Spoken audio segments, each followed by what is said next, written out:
Round mail से लेके रामनगर तक की सड़क का तकरीबन 22 करोड़ का ये जो अपग्रेडेशन का प्रोजेक्ट है राउंड से लेके रामनगर तक, ये प्रधानमंत्री सड़क योजना के तहत हमने काफ़ी देर पहले इसको वेट करके इसको मंजूर करवाया था, लेकिन किसी कोर्ट लिटिगेशन के कारण इसमें थोड़ा सा डिले हो गया, जिसके लिए हम खेद चाहते हैं। लोगों को काफ़ी दुश्वारियाँ परेशानियाँ, कई बार फ़ोन कॉल, सोशल मीडिया पे मैसेज, वीडियोस बना के भी लोग अपडेट करते हैं। आपका भी मैंने देखा, आपने भी एक वीडियो अपलोड किया था पिछले दिनों। तो प्रैक्टिकली ये सड़क पीडब्ल्यूडी के पास थी। जब पीएमजीएसवाई का प्रोजेक्ट आया तो ये ट्रांसफ़र होगी पीएमजीएसवाई को। पीडब्ल्यूडी अब इस पर काम कर नहीं सकता था, और जहाँ तक बात है पीएमजीएसवाई की, पीएमजीएसवाई वाला कोर्ट में चला गया। अब कोर्ट से निकला है, अब उसकी अलॉटमेंट पेंडिंग है। तो इसका अलॉटमेंट की कोशिश की गई है। जल्द ही प्रिंसिपल सेक्रेटरी जो पीडब्ल्यूडी शैलेंद्र कुमार जी, उनसे बात करके उम्मीद है कि जैसे ही इसका अलॉटमेंट होता है, सबसे पहले तो उस रोड को रिस्टोर करना, और फिर इंटरमीडिएट लेन कहते हैं ना, डबल लेन ना सिंगल लेन, उसके बीच का इंटरमीडिएट लेन बढ़िया, और उसमें थोड़ा कर्व्स को भी डील करके बहुत जल्दी एक बढ़िया सशक्त और मजबूत पायदार सड़क राउंड से लेकर रामनगर के लोगों को मिलेगी। ये जो गैप किस वजह से आया मैंने ये एक्सप्लेन किया। इसी तरीके से तकरीबन 53 करोड़ 53 करोड़ की सिरा से लेकर शिवगली तक जो दूसरा प्रोजेक्ट है वो भी इसके साथ पेंडिंग है, क्योंकि 20 करोड़ के ऊपर वाले जो प्रोजेक्ट हैं वो सेक्रेटेरिएट से अलॉट होते हैं। तो ये दोनों प्रोजेक्ट एक बार शुरू हो गए तो इस क्षेत्र में सड़क सुविधा को काफ़ी एक नई दिशा देंगे, एक नया मोमेंटम देंगे। लोगों को आने जाने में सुविधा होगी। जो इसेंशियल सर्विसेज, चाहे राशन है, चाहे बिजली की सप्लाई है, चाहे स्कूल है, इंफ्रास्ट्रक्चर है, या स्टाफ है, इन सब को, या मेडिकल की सुविधा है, या पशुपालन की जो लोगों को इनका जो जिसे कहते हैं पशुपालन करने वाले लोग, उनको जो एड, या भेड़ पालन करने वाले लोग, तो इन सब को जो सपोर्ट है उसे पहुँचने में थोड़ी आसानी होगी, क्षेत्र में विकास होगा।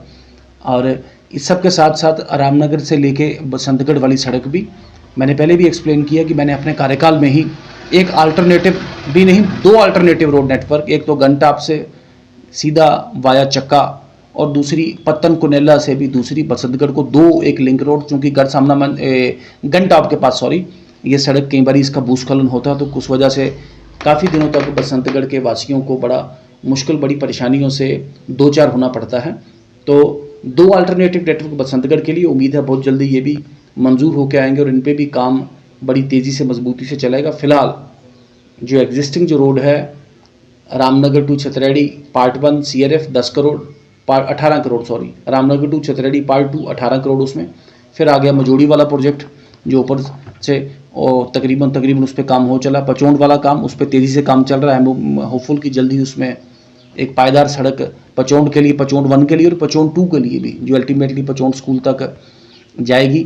इन सब के साथ साथ उपरला बलोता वाला प्रोजेक्ट भी बात की गई है पीएमजीएसवाई से, कि गनटॉप से लेके उपरला बलोता तक और बसंतगढ़ तक की सड़क, इसकी भी सुविधा ठीक करने में थोड़ी तेज़ी लाई जाए।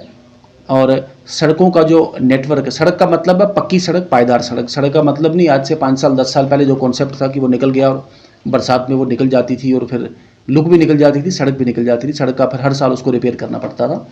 तो इन सड़क सुविधाओं की सबसे बड़ी जो इम्पोर्टेंट जो मांग है। दूसरा, हम सब रामनगर वासियों के लिए एक बहुत ही एक अपने आप में एक आत्म सम्मान की बात करें, एक प्रशंसा की बात करें, अपनी एक हमारे एक हर्ष का जिसे कहते हैं एक कोई सीमा नहीं है कि रामनगर की जो कलाड़ी है ये प्रोडक्ट ही मशहूर है।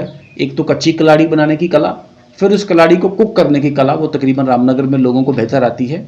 रामनगर के साथ साथ चनैनी, पंचैरी या गढ़ सामरा मंच वगैरह जो पहाड़ी क्षेत्र है, यहाँ पर भी वो कलाड़ी बनती है। आज उसको GI टैग मिला है।